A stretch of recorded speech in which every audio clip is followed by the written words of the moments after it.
warahmatullahi wabarakatuh. Terima kasih banyak atas kesempatan yang diberikan kepada saya untuk melakukan diseminasi aksi nyata modul 1.4 pada modul guru penggerak. Dan ini ada juga di dalam PMM yang dikenal dengan disiplin positif. Nah, sebelum kita melanjutkan, mari kita mengucapkan puji syukur kehadirat Allah Subhanahu wa taala karena dengan berkat dan rahmatnya sehingga kita bisa diberikan kesempatan, kemauan dan kesehatan untuk melakukan aktivitas pada hari ini. Dan tidak lupa pula kita kirimkan salawat dan salam kepada Rasulullah Muhammad SAW karena dengan ilmu yang diberikan, dengan petunjuk yang diberikan sehingga kita berada di jalan Allah SAW. Baik Bapak Ibu, rekan-rekan pengajar dan tenaga pendidik SMP Negeri 1 Suli, kali ini saya sampaikan dulu tujuan dari kegiatan ini, yaitu kita melakukan diseminasi. Kebetulan saya sebagai fasilitator sekaligus sebagai CGP, istilahnya CGP rekognisi. Jadi kami hanya berkewajiban menyelesaikan aksi nyata dengan sesi ruang kolaborasi bersama dengan fasilitator pemandu dan Kemendikbud. Jadi nanti setelah selesai tugas kami dapat piagam fasilitatornya, dapat juga piagam guru penggeraknya.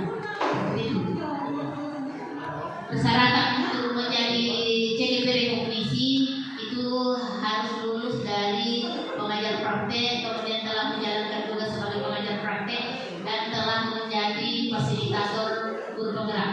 Seperti itu. Kami dalam satu kelas diampu oleh satu ibu fasilitator, Ibu Hamraini. Beliau kebetulan adalah pengawas yang bertugas di Kabupaten Selayar. Itu. Nah, itu yang mendampingi kami melaksanakan kegiatan guru penggerak.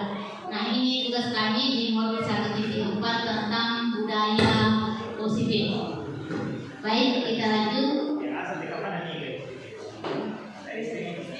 Kita lihat dulu untuk tujuan pendidikan menurut Ki Hajar Dewantara, bahwa tujuan pendidikan itu adalah menuntut segala kodrat yang ada pada anak agar mereka dapat mencapai kebahagiaan yang setinggi-tingginya baik sebagai individu maupun sebagai anggota masyarakat.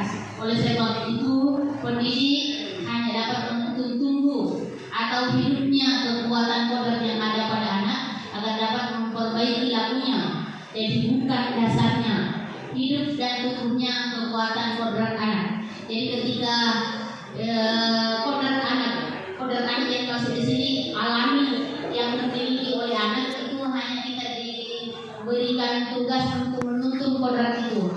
Misalnya anak suka olahraga, maka kita tuntun olahraganya itu untuk berkembang. Misalnya suka seni, misalnya suka mata pelajaran, maka kita tuntun. Maka untuk memaksakan kehendak ke anak itu tidak bisa dilakukan. Itu yang masuk dalam kodrat anak. Kemudian lanjut, budaya positif.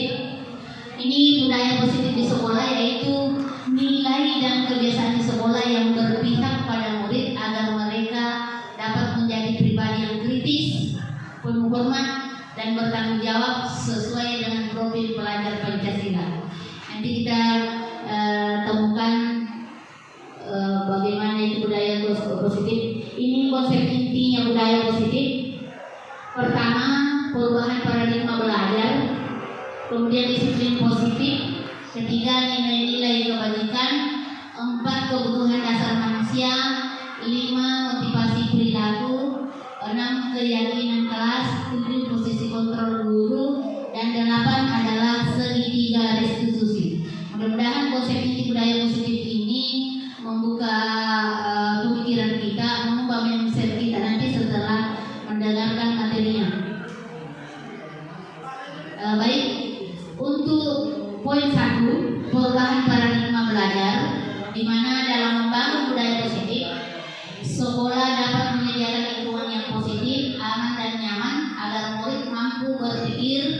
bertindak dan mencipta dengan merdeka, mandiri dan bertanggung jawab.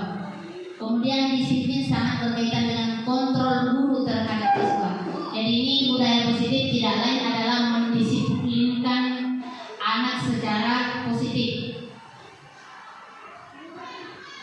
Masih lanjutan, perubahan paradigma belajar merupakan pembelajaran yang dirancang berdasarkan prinsip berdiferensiasi atau berbeda. Jadi dalam pembelajaran berdiferensiasi ini kita menganut perbedaan bukan keseragaman. Artinya bahwa kita melayani anak-anak kita, murid-murid kita sesuai, apakah kita sesuaikan dengan gaya belajarnya, sesuaikan kebutuhan untuk mewujudkan profil belajar Pancasila. Jadi untuk tahapan perkembangan, kalau menurut KHD membagi atas 3 tahapan perkembangan anak. Jadi tahap wiraga, wirama, dan tahap wirama. Untuk tahap wiraga anak umur TK SD, kalau kita wirama itu SMP, SMA, kemudian wirama ya sudah di tingkat kuliah, seperti itu. Jadi kita sudah kombinasikan antara fisik dengan analisis. Itu yang harus kita perhatikan dalam melakukan proses pembelajaran. Nah, sekarang ini terjadi miskonsepsi teori kontra sama salah mampu menguatkan karakter. Nah, ini yang selama ini kita anut. Ilusi yang ketiga, bahwa semua penguatan positif efektif dan bermanfaat. Dan yang keempat, ilusi bahwa orang dewasa berhak untuk memaksa. Jadi ini yang membuat kita bisa merenung, berefleksi, kita ada di sana selama ini. Ternyata tidak seperti itu untuk menurut teori kontrol. Ini mengubah paradigma stimulus respon ke pendekatan teori kontrol. Jadi ada beberapa perbedaannya yang selama ini kita gunakan, yaitu stimulus respon, realitas atau kebutuhan kita sama, itu yang kita anut. Kalau teori kontrol mengatakan realitas atau kebutuhan kita berbeda, begitu juga dengan anak. Semua orang melihat hal yang sama. Teori kontrolnya setiap orang memiliki gambaran yang berbeda. Ini kemudian kita mencoba mengubah orang agar berpandangan sama dengan kita. Padahal teori kontrolnya kita berusaha memahami pandangan orang lain tentang dunia. Nah, ini yang berusaha kita bangun. Perilaku buruk dilihat sebagai suatu kesalahan. Teori kontrolnya semua perilaku memiliki tujuan. Ini yang harus kita gali. Orang lain bisa mengontrol saya, hanya Anda yang bisa mengontrol diri Anda. Kemudian saya bisa mengontrol orang lain. Nah, kalau teori kontrolnya, Anda tidak bisa mengontrol orang lain. Pemaksaan ada pada saat rujukan gagal. Teori kontrol, kolaborasi dan konsensus menciptakan pilihan-pilihan baru. Terakhir, model berpikir menang kalah. Kalau teori kontrol, model berpikir menang-menang. Begitu. Lanjut untuk disiplin positif, silakan Ibu ambil kedudukan. Disiplin positif ini yang persis ada di PBM. Disiplin berasal dari kata disiplina yang artinya belajar. Disiplin mengacu pada disiplin diri yang memiliki tanggung jawab terhadap apa yang dilakukannya berdasarkan nilai-nilai yang diyakini. Jadi disiplin positif merupakan salah satu cara penerapan disiplin yang bertujuan untuk menumbuhkan kesadaran serta memberdayakan murid tanpa imbalan, ancaman atau hukuman. Sebagai pendidik, tujuan kita yakni mewujudkan murid yang memiliki disiplin diri sehingga mereka berperilaku berdasarkan nilai-nilai kebajikan universal dan memiliki motivasi intrinsik dalam perubahan perilaku ke arah yang lebih baik. Nah, nilai-nilai kebajikan. Nilai-nilai kebajikan yang dimaksud di sini adalah nilai yang disepakati bersama lepas dari suku bangsa, agama, bahasa maupun latar belakang sosialnya. Contoh nilai kebajikan, institusi atau organisasi. Yang sekarang ini yaitu profil pelajar Pancasila. Ada 6 ya, Bapak Ibu.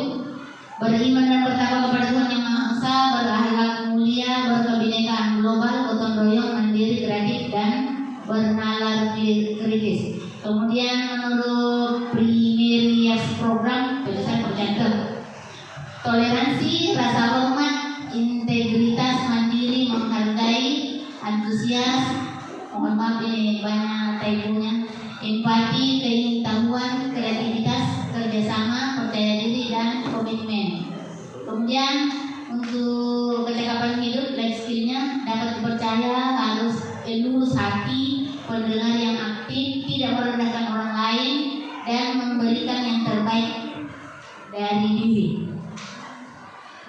Nah, ini kebutuhan dasar bahwa semua tindakan yang kita lakukan memiliki tujuan tertentu dan semua yang kita lakukan adalah usaha terbaik kita untuk mendapatkan apa yang diinginkan.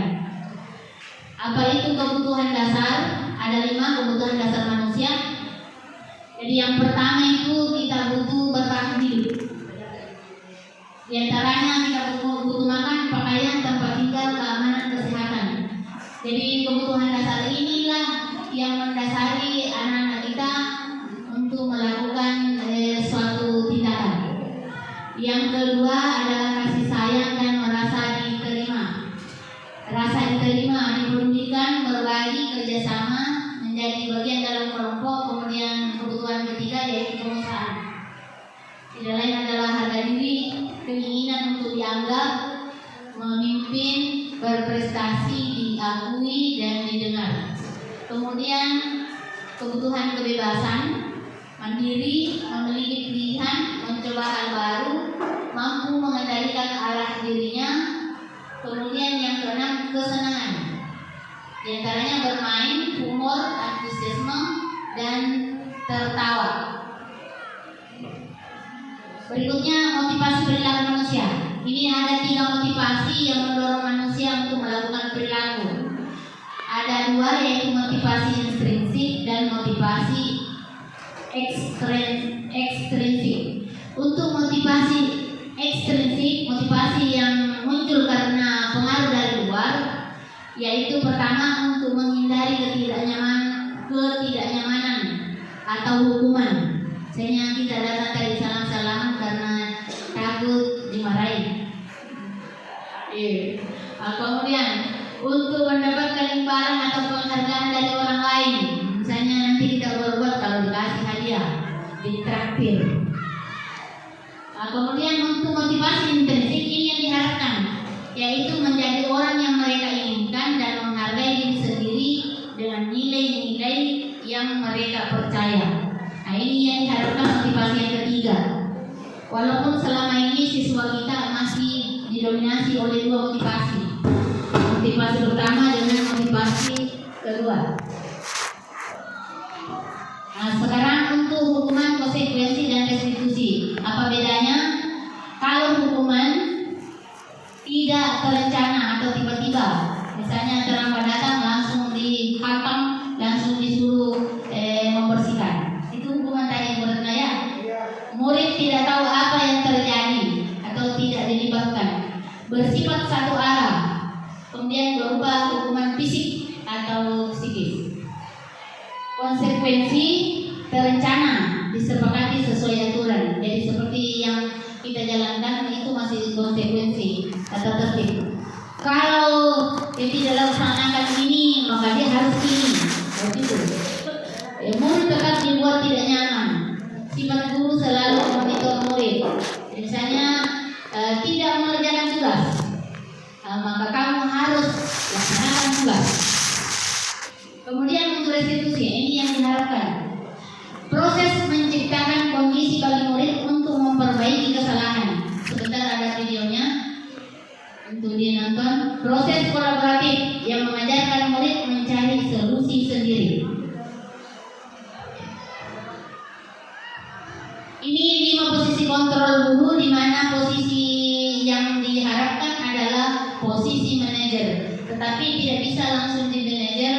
Kita butuh latihan, kita butuh pembiasaan. Jadi pertama posisi penghukum seperti tadi, kemudian posisi pemantau, posisi pembuat rasa bersalah, posisi teman, dan posisi manajer. Kita lihat yang mana yang dimaksud. Ini ada contoh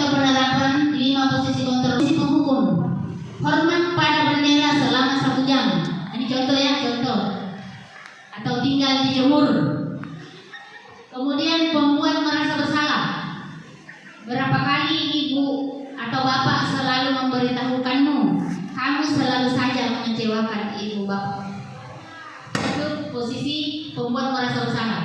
Kemudian sebagai teman, posisi teman, ayo dong ikuti aturan sekolah, atau tolong bantu ibu bapak ya sekali ini, atau ya sudah tidak apa-apa. Itu bahasa-bahasa teman. Atau lain kali jangan berbuat seperti itu lagi ya. Itu posisi teman. Nanti kita refleksi diri kita di mana posisi kita selama ini. Kemudian posisi pemantau. Misalnya kita mengatakan begini, kamu telah melanggar peraturan sekolah, atau sudah tahu konsekuensinya. Nah, kemudian setelah upacara kamu beli atributnya dan jangan ulangi lagi. Nah, itu posisi pemantau. Kemudian posisi manajer. Apakah kamu tahu kesalahanmu? Atau kira-kira bagaimana kamu memperbaiki kesalahanmu? Nah, itu yang manajer. Jadi diharapkan solusi itu muncul dari diri anak, dan anak mengetahui, menyadari bahwa dia berbuat salah. Nah, sekarang kita lihat contohnya posisi kontrol. Apakah aku bisa jawab Bapak Ibu? Saya kecewa sekali dengan kamu. Posisi apa kira-kira ini? Begini bahasanya, saya kecewa sekali dengan kamu. Posisi apa kira-kira?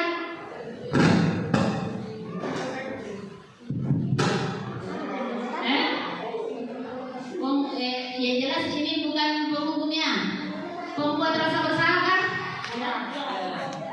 Saya kasih kembali dulu. Ini bahasanya kalau pembuat merasa bersalah, berapa kali ibu bapak selalu memberitahukanmu, atau kami selalu saja mengecewakan ibu bapak? Iya, yang kedua ya. Nah, oke. Berikutnya, kamu tidak pernah benar melakukannya.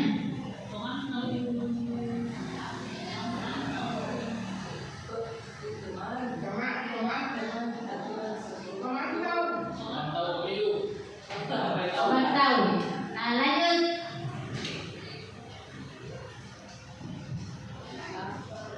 Jadi ini bahasa yang saya copy. Apa rencanamu untuk menyelesaikan masalah ini? Oke, mantap. Ayo lakukan demi Bapak Ibu ya. Iya, teman. Lanjut. Nah, ini, kamu tidak pernah mendapat nilai jika kamu tidak mengerjakan tugas.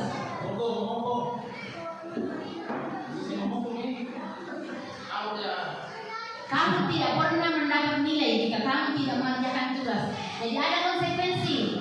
Apakah yang ada konsekuensinya? Bapak tahu? Ayo lakukan demi Bapak Ibu ya. Apa tadi bahasanya? Ayo lakukan demi Bapak Ibu ya. Iya, sebagai teman. Adakah bahasa yang pernah kita ucapkan? Adakah? Ya. Jadi kita merefleksi diri setelah mengetahui materinya bahwa kita. Nah, sekarang kita pindah di keyakinan kelas. Mengapa harus keyakinan kelas? Mengapa bukan peraturan kelas? Jadi ini mudah-mudahan setelah kita terapkan, kita ubah aturan sekolah menjadi keyakinan sekolah. Apa ya? Ini keyakinan tadi yang nilai-nilai yang dipercaya dan yang muncul dari dalam diri. Kenapa diharapkan yang muncul dari dalam diri? Agar supaya mereka termotivasi sendiri, bergerak sendiri tanpa ada tekanan atau paksaan. Nah, sekarang ini pembentukan keyakinan kelas bersifat abstrak, berupa pernyataan universal, kemudian dibuat dalam pernyataan positif, sedikit saja agar mudah diingat, sesuai dengan kondisi kelas atau sekolah sehingga mudah diterapkan. Kemudian semua warga sekolah atau warga kelas dilibatkan saat perumusan keyakinan kelas. Jadi sebelum kita mengajar harusnya itu supaya aman dan damai. Nah, ini penerapan segitiga restitusi. Jadi suatu proses dialog yang dijalankan oleh guru agar dapat menghasilkan murid yang mandiri dan bertanggung jawab. Ini tujuannya segitiga restitusi. Apa penyelesaian masalah? Di sini tidak terbaca ya. Nah, untuk segitiga restitusi ini, yaitu yang paling di bawah itu ini dalam ya. Ini menstabilkan suasana atau menstabilkan identitas. Kemudian ini memvalidasi tindakan yang salah. Kemudian yang terakhir menumbuhkan keyakinan. Nah, ini yang harus dilaksanakan. Ini ada beberapa pertanyaan yang bisa digunakan dalam menyelesaikan masalah. Ini harus kita ketahui bersama supaya bisa dipraktekkan. Kita kasih contoh dulu dari ketiga sisi segitiga ini. Nah, ini yang paling bawah tadi alasnya menstabilkan identitas. Jadi berdasarkan prinsip membuat kesalahan adalah bagian dari proses pembelajaran. Nah, apa yang bisa kita ucapkan? Misalnya ada siswa kita tadi yang datang terlambat masuk kelas, maka bisa kita katakan untuk menstabilkan agar anak itu tidak merasa bersalah, merasa gagal, karena menurut konsep bahwa ketika anak melanggar peraturan itu dianggap anak dalam keadaan gagal. Ketika tidak bisa menjalankan aturan maka dianggap anak dalam keadaan gagal. Tapi ketika sudah berjalan sesuai dengan aturan maka dianggap anak sebagai sukses. Misalnya kita mengatakan berbuat salah itu wajar, atau kita katakan tidak ada masalah, tidak ada manusia yang sempurna, atau kita katakan kamu berhak merasa begitu, atau ibu pernah juga melakukan kesalahan. Jangan dibilang ibu pernah juga melakukan kesalahan seperti itu. Jadi maka biasa saja pada terlambat. Ya, jadi bagaimana caranya agar supaya anak tidak merasa tertekan, tidak merasa malu, atau bagaimana ya? Jadi kita harus stabilkan dulu identitas. Setelah stabil, maka dilanjut divalidasi tindakan yang salah. Walaupun sudah salah masih divalidasi. Ini karena berdasarkan prinsip setiap perilaku berupaya untuk memenuhi suatu kebutuhan tertentu. Jadi ada 5 tadi kebutuhan yang dipenuhi anak. Misalnya kita mengatakan kamu pasti punya alasan mengapa kamu lakukan hal itu. Jadi harusnya begitu kita katakan. Atau padahal kamu bisa melakukan yang lebih buruk dari ini ya. Atau kamu patut bangga karena melindungi sesuatu yang penting bagimu. Jadi terserah atau tergantung dari masalahnya anak, kesalahannya anak. Yang jelas kita berusaha, namanya saja budaya positif, kita berusaha untuk berkata positif. Nah, kemudian setelah itu kita menanyakan keyakinannya. Ini berdasarkan prinsip bahwa teori kontrol mengatakan pada dasarnya kita termotivasi secara intrinsik. Jadi kita berusaha membangun keyakinan anak. Apa keyakinan kelas kita? Jadi misalnya tadi sudah silakan. Misalnya tadi sudah kita rumuskan keyakinan kelas, maka sisa ditanya keyakinan kelas apa yang kamu langgar misalnya, atau keyakinan kelas apa yang kamu tidak jalankan, atau misalnya nilai-nilai apa yang telah disepakati bersama. Jadi untuk kembali mengingatkan dia, atau misalnya seperti apa gambaran kelas yang ideal menurut kamu,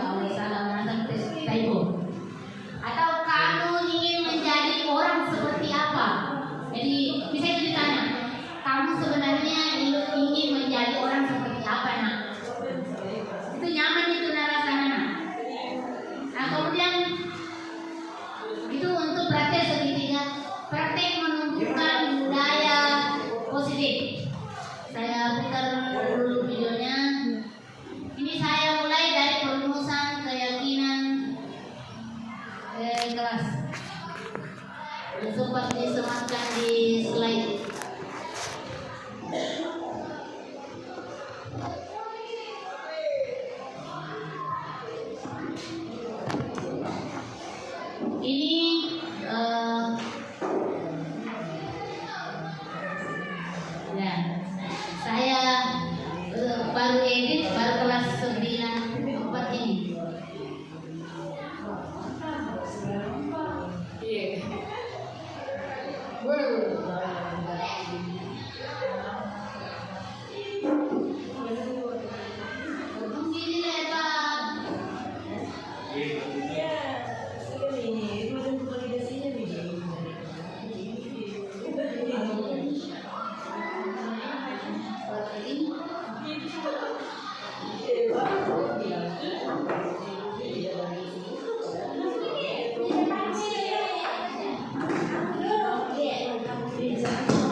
Ada berapa hasil rumusan keyakinan kelas Pak Al-Hafiz? Iya 9. Nomor 1. Iya. Afni nomor 2.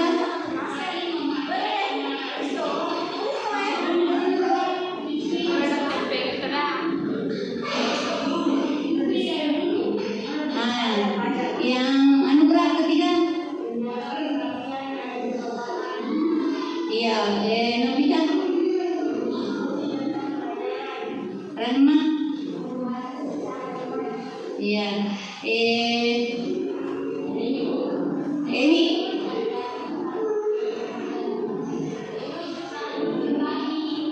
Iya, Asmi. Ayu.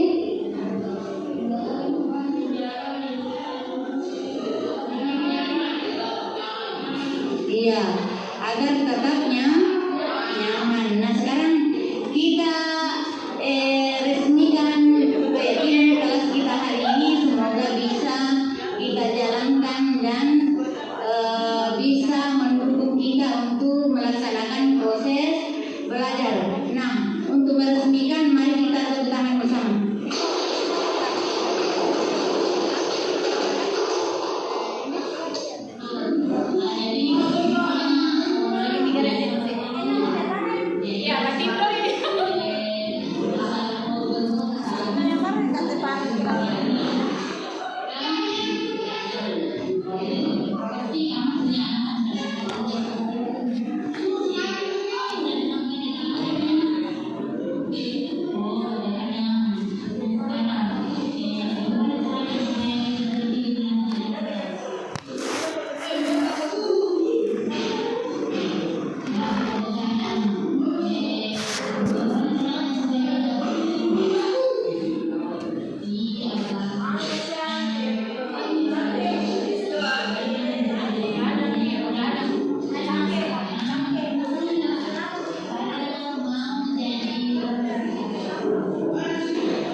Anjing ngertiin data? Anjing artinya cuma masalah ala itu dari anjing.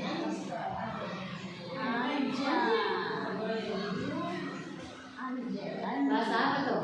Bahasa alay-alay, bahasa gaul. Ya. Jadi penutup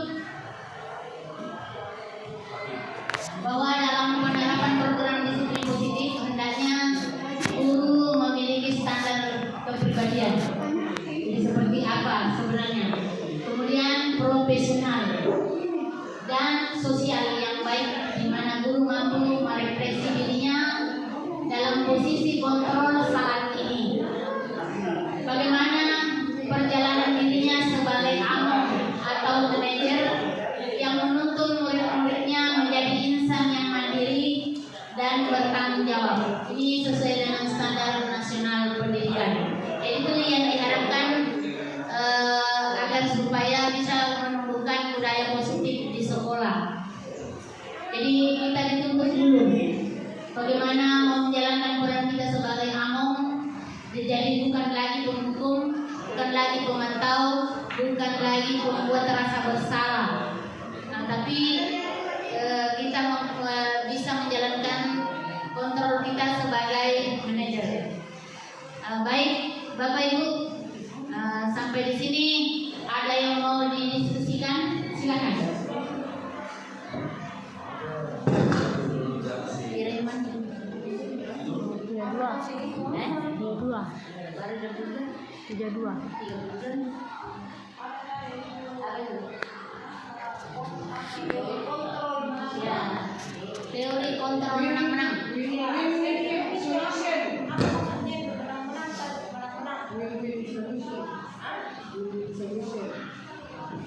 Menang-menang solusi, menang solusi.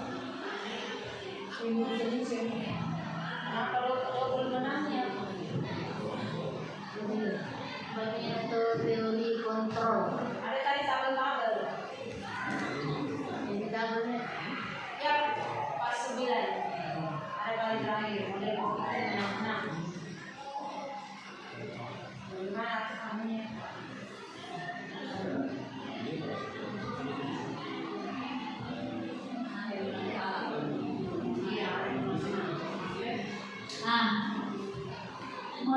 Model berpikir menang kalah, kemudian model berpikir menang-menang. Jadi di sini ketika kita menjalankan teori kontrol, karena kita misalnya anggaplah tadi murid melakukan kesalahan. Biasa setelah kita selesaikan yang menang adalah gurunya, maksudnya yang menang yang sudah merasakan puas, telah memberikan pembelajaran atau telah memberikan tindakan kepada siswa adalah guru kita. Kemudian siswanya sudah merasakan kegagalan, sudah merasa salah, dan sudah merasa tidak ada lagi gunanya, sudah frustasi dan tidak ada lagi semangat. Itu yang dimaksud dengan menang kalah.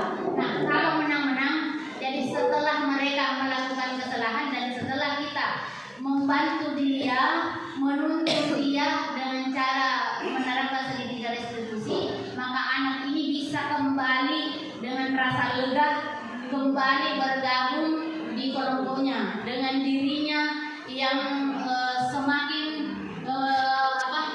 dia merasakan dirinya tidak tertekan, artinya dia kembali menjadi orang sukses, bisa menjadi kembali orang yang baik dan bahkan lebih baik lagi setelah kita melakukan segitiga restitusi. Itu yang dimaksud dengan berpikir menang-menang.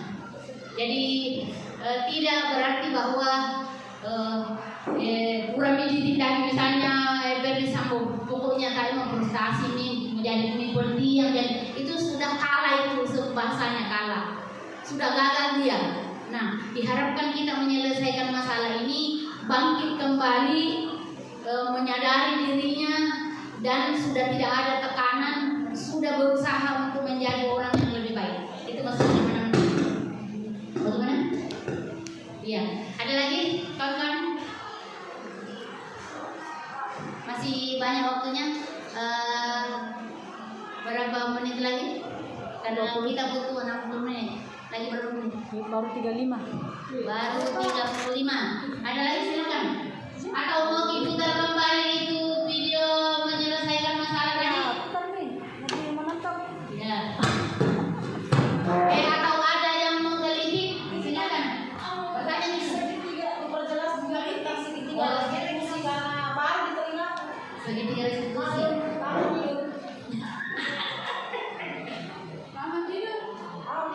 Lama tertidur, Le.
Oh,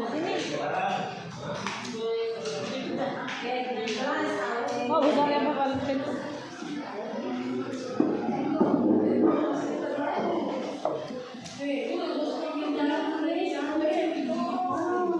Di nomor 3 itu le.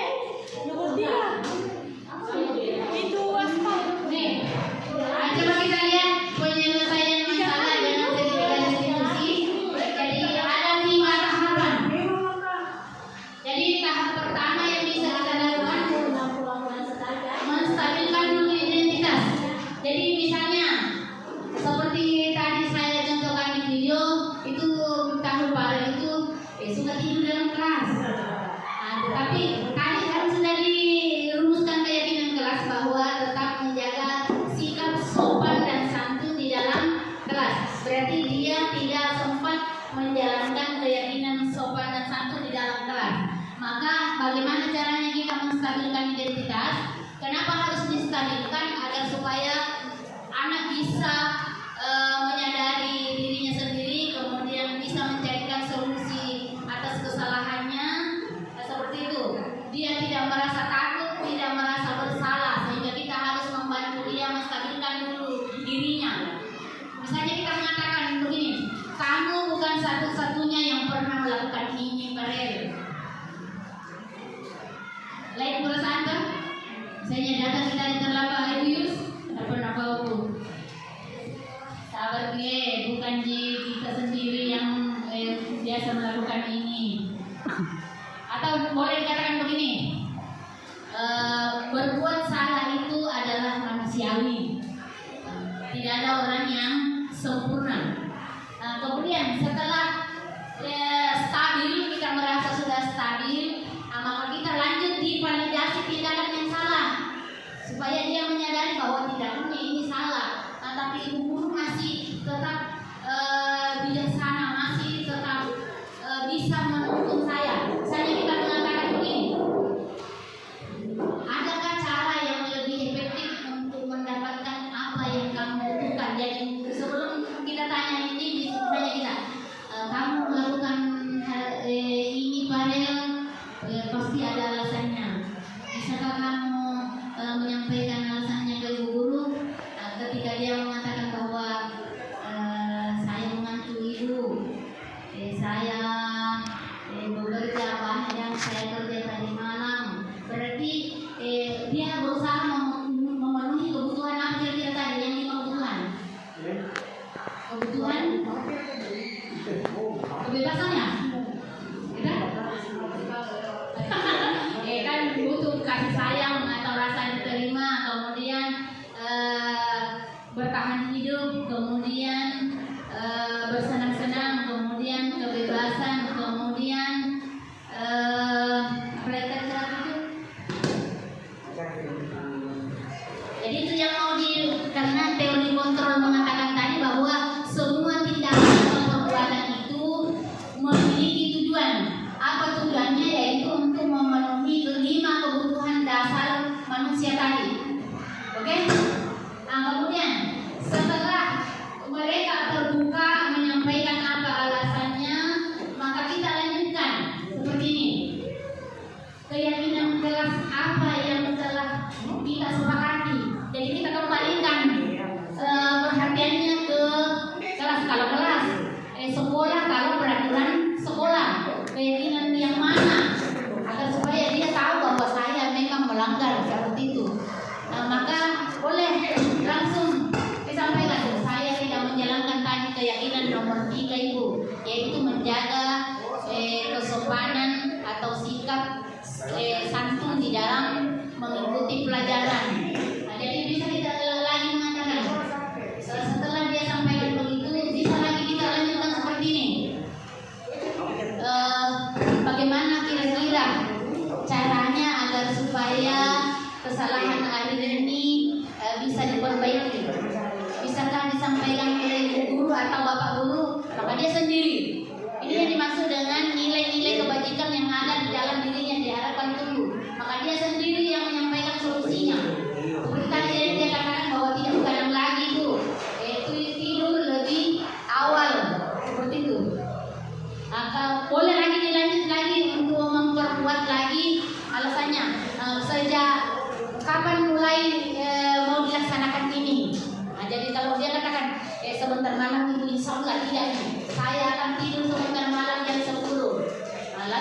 jempol. Seperti itu. Nah, kemudian setelah itu maka kita bangun dirinya. Nah, sebenarnya kamu Farel ingin menjadi orang seperti apa? Jadi bicara santai ini, kamu sebenarnya ingin menjadi orang seperti apa? Nah, kalau dia kata, saya mau sukses ibu. Jadi dikembalikan tadi. Iya, berikan motivasi. Iya, jadi karena kamu ingin jadi orang sukses, nah begadang itu tidak membuat orang sukses, maka silahkan jalankan apa yang menurut kamu baik seperti yang kamu sampaikan tadi. Insya Allah kamu akan jadi orang sukses. Seperti itu. Yang segitiga restitusi. Jadi penyelesaian masalah yang sangat indah, nyaman, aman. Keduanya menang-menang. Kita berhasil membimbing dia dan anak juga berhasil membangun kepercayaan dirinya kembali. Begitu. Ada lagi? Lanjut deh. Ada lagi saya buka itu 5 kebutuhan dasar. Jadi ini yang membuat kita selalu berbuat memenuhi 5 kebutuhan dasar.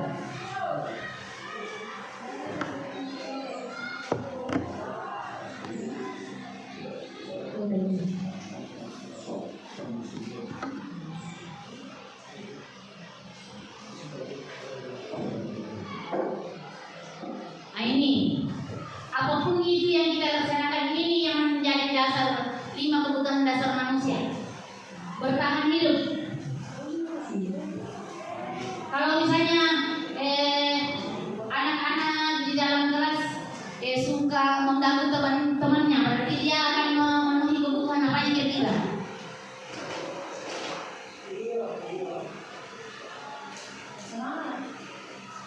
Kesenangan dia, kesenangan.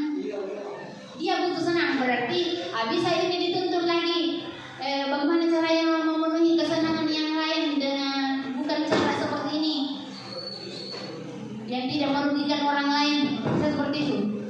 Atau misalnya tidak mau menulis, tidak mau mengerjakan tugas ketika ada yang diberikan. Kira-kira dia ini memenuhi kebutuhan apa? Jadi, man, pergi ke luar. Malah dia sini dulu. Ini apa? Ini pasti tidak berhasil. Kira-kira apa? Kebebasan. Jadi kebebasan di sini mandiri, memiliki pilihan. Jadi dia punya pilihan sendiri. Maka ini yang dituntun. Inilah kita terapkan teori kontrol kita, yaitu sebagai manajer, menuntun dia.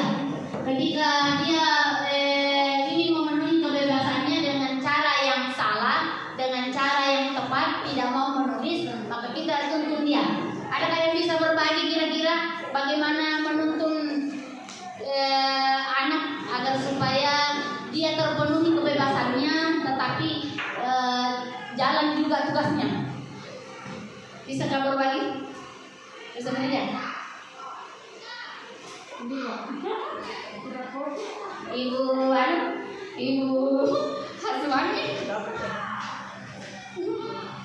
ada yang bisa menyampaikan? Jadi bagaimana kita bisa menuntun dia memiliki pilihan, maka karena kita di sini melakukan pembelajaran yang berbeda, yaitu pembelajaran yang berdiferensiasi. Ada kuncinya di sana. Jangan dikunci pintu yang harus ditinggalkan, ya biasa melihat itu Pak. Itu jangan dikunci kalau tuh mungkin. Tidak ada sih. Besajang dingin anak-anak. Jadi kan kita lanjutnya, kan kita sekarang di kurikulum Merdeka ini kita diharapkan melaksanakan pembelajaran berdiferensiasi atau pembelajaran yang berpihak pada murid. Kalau dia sukanya audio, kayak belajarnya audio, maka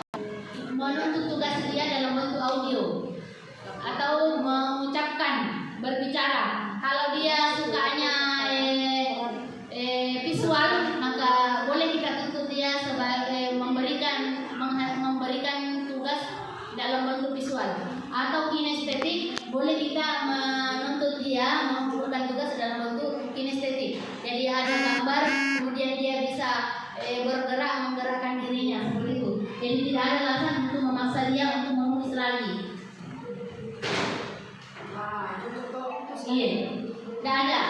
Jadi kita diharapkan di sini berbesar hati untuk menjalankan diri sebagai manajer, sebagai among, sebagai penuntun anak. Makanya di dalam pendidikan nasional itu tujuannya adalah berpihak pada murid, bukan berpihak lagi pada guru. Maksudnya berpihak pada murid, apapun itu yang bisa memenuhi kebutuhan murid, maka silakan guru berkreasi, silakan guru berinovasi untuk memenuhi itu. Nah, salah satu yang direkomendasikan kurikulum Merdeka adalah melaksanakan pembelajaran berdiferensiasi. Jadi berdiferensiasi itu 3 bisa dilaksanakan. Pertama, kita sediakan konten pembelajaran dalam bentuk sesuai dengan gaya belajar anak. Ayo bisa terpenuhi itu. Demo dalam bentuk visual, demo dalam bentuk audio, rekaman suara kakak, kemudian demo dalam bentuk gambar-gambar ditempel di pojok-pojok supaya anak bisa berpindah seperti itu untuk penyediaan konten. Kemudian penyediaan proses, silakan. Apakah kita menggunakan proses ceramah, proses diskusi, proses pembimbing sebaya, terserah. Yang penting anak terpenuhi kebutuhannya. Kemudian kalau produk itu tadi, kalau anak sukanya hanya berbicara seperti Hilal karena malas menulis Hilal, jadi setiap dia menyerahkan tugasnya dia tampil di atas, sampaikan. Iya, ini sendiri ya kalau tidak. Tertulis, biar tak apa itu tidak tulis juga ribet. Tapi kalau disuruh jelaskan di atas, jadi saya tunjukkan halaman ini, sampaikan Hilal, berikan pembelajaran ke teman kamu, sampaikan bahwa ini sebenarnya yang mau ditahu di sini, langsung naik cepat. Tanpa ini dia tuh, kurang jelas tuh. Begitu dia itu Hilal. Ada juga anak yang harus menulis, tidak mau sampaikan kalau tidak menulis dalam bentuk tulisan dia bisa. Ada juga anak mau bergerak ke sana kemari seperti Kristo tadi. Ya. Jadi tadi kan ada yang saya kasih kertas posit, stick note. Ada kalau saya sendiri kan ibu, ya silakan ada sendiri. Ini ada sendiri ya. Nah, tulis sendiri. Walaupun ada di dalam ada tulis mengasihi janda. Iya. Rezeki mencari janda. Ada semua tulis tadi itu. Nanti itu di papan tulis. Nah, jadi saya kembalikan bahwa kita menyusun keyakinan kelas. Keyakinan tadi yang dimaksud yaitu nilai-nilai yang baik yang muncul dari dalam diri. Maka saya kembalikan, apakah ini mencari janda nilai yang baik? Iya, nilai yang baik. Bukan dalam kelas ini boleh kamu cari janda? Tidak Bu, jadi ini disaut ya. Tidak, dia merasa tidak memprotes, tidak teriak, tidak apa. Aman tadi lah. Begitu. Jadi kita berusaha untuk bijak menghadapi anak walaupun itu bukan tipe kita. Bukan tipe saya itu. Harusnya tipenya harus rapi. Dengarkan, tulis, bertanya, kerja. Kan kita dulu itu kan. Sekarang harus diimbangi. Jadi ada beberapa anak itu tidak suka menulis. Ada beberapa anak yang suka membalikkan kepala. Ada anak seperti Frederick. Kan memang Frederick Tetoing. Kamu membaca Tetoing. Jadi Frederick, kamu paham tadi yang ibu sampaikan? Iya Bu. Apa kata kunci? Ada satu kata yang bisa kita sampaikan ke saya? Aku tidak dengar tadi waktu saya menjelaskan. Bisa tahu ulang? Frederick. Nah, hanya Sydney yang belum. Saya terus terang saya masih mengasah otak bagaimana bangkitkan ini Sydney. Ya karena dia atau tidak? Oh, biasanya kalau sini suruh temannya kasih jawabannya, kalau dia bisa tuh. Itu kalau kan maunya kita ada yang tahu sedikit, Ya. ada yang ingat sedikit kan? Jadi biar itu disuruh ulang tidak bisa pindah ulang. Tapi kalau disuruh gambar, digambarkan di papan tulis, nah gambar, baru dikasih tahu gambar apa tadi yang di sini. Baru itu bisa langsung. Misalnya saya gambarkan organ kelamin tumbuhan organ kelamin manusia. Saya gambarkan organ tumbuhan apa tadi di sini? Betina Bu. Gambarnya simbolnya betina bagaimana tadi sini? Gambaran simbol dua langsung sebut dia. Hanya gambar gitu sini bisa ngebahasakan itu sini. Iya, itu nih karena susah itu memasukkan pelajaran di gambar, makanya belum terpenuhi kebutuhannya sini. Di saya, terus terang. Jadi kemarin itu berapa tuh? Tapi saya gambar bunga-bunga pokoknya belum. Iya. Coba sini gambar bunga-bunga, tapi tidak mau maju di papan tulis, di bukunya ji. Nah gambar itu sini. Ada yang mau ceritakan? Itu tadi. Waktu menyusun keyakinan kelas tadi, kita susun memang menjaga sikap sopan dan santun di dalam kelas.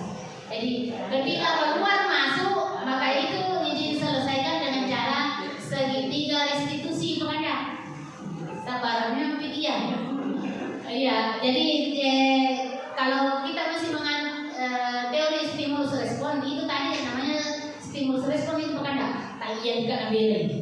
Iya, nanti dia tanya nabele itu teori stimulus respon.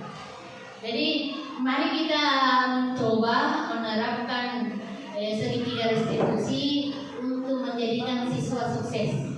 Karena bahwa kalau dia membuat kesalahan itu labelnya gagal. Tapi ketika dia dapat mengikuti proses, dapat mengikuti aturan yang diinginkan, kewajiban universal, maka itu dikatakan anak dalam keadaan sukses. Perumusan keyakinan kelas, apakah di dalam guru yang sendiri apakah oleh kelas menjadikan di kelas? Semua. Itu tadi saya bilang tadi. Jadi boleh di kelas, boleh di sekolah, tergantung dari posisi kita. Misalnya sebagai kita jalankan tugas sebagai wakil kepala sekolah, maka di segi mananya tugas kita. Kalau kita jalankan sebagai guru mahol, maka kita jalankan tugas sebagai guru mahol. Jadi boleh dikata tugasnya Ibu Audi tergantung diri kita selesaikan. Jadi Ibu Audi bisa memanajeri semua satu sekolah. Iya. Jadi ketika kita, insya Allah ketika semua guru mahal bisa jalankan begitu, segitiga restitusi bisa menjalankan keyakinan kelas, insya Allah semua siswa sukses. Dipilih tanah barat ya, seperti yang kedap. Cuma kita tidak bisa ketemu dengan adik-adik putra,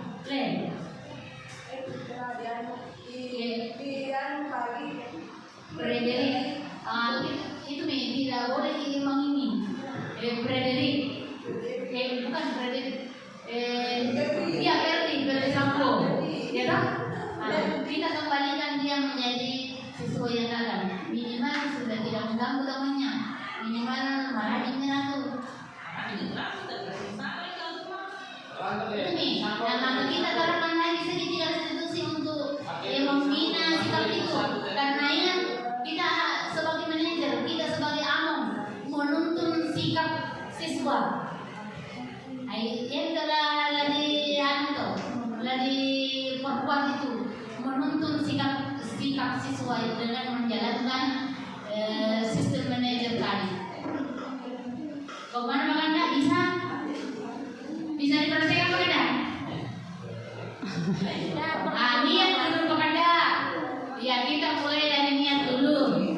Yang penting ada niat untuk mengubah mindset kita, insya Allah bisa dijalankan. Bukan juga sebenarnya palon-palon Pak Kanda, karena kami tidak dikembalikan dia berjalan di koridor, maka itu namanya palon-palon. 1 menit aja. Tapi kuncinya di sini kita harus sabar, kita harus berusaha bagaimana caranya supaya baik.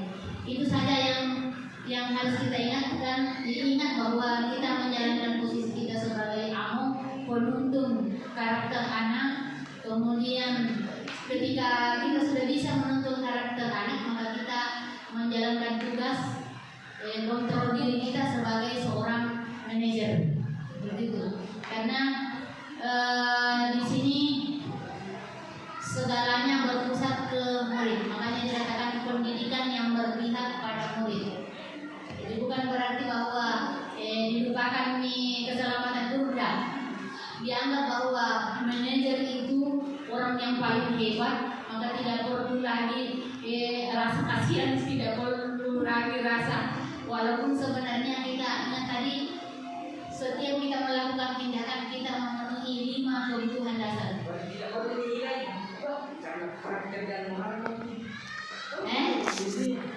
Maksudnya?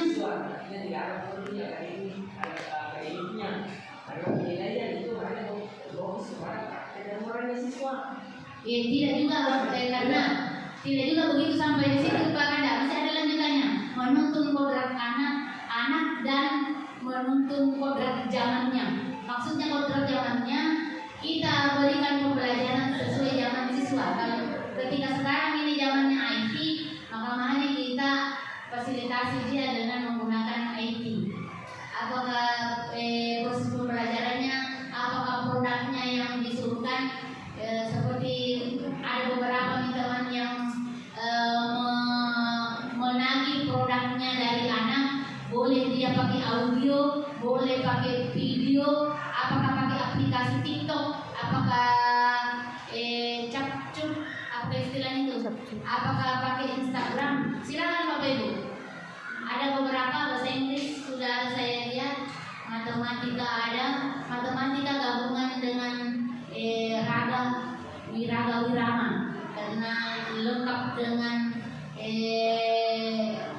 prakteknya seperti itu. Kemudian IPA sendiri yang seperti saya share di grup juga, IPS sudah mulai menggunakan visual, tapi untuk semester ini barangkali belum kelihatan semester lalu yang sudah ada media-media dibuat. Bahasa Indonesia yang belum. Kita tantang dulu di bahasa Indonesia. Bahasa Indonesia, PKN. Oh, ada juga PKN yang pernah.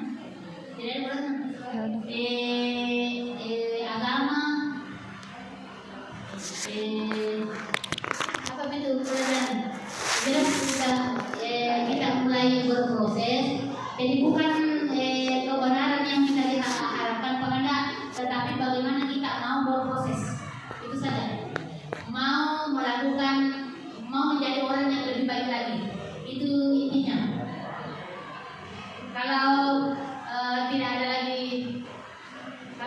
ada lagi masalah, bisa kita kuncinya di sini. Kalau kita tidak bisa sendiri, maka kita berkolaborasi. Mari kita membangun kerjasama yang baik antar teman, karena memikirkan sesuatu lebih dari satu kepala itu lebih baik daripada memikirkan itu hanya satu kepala.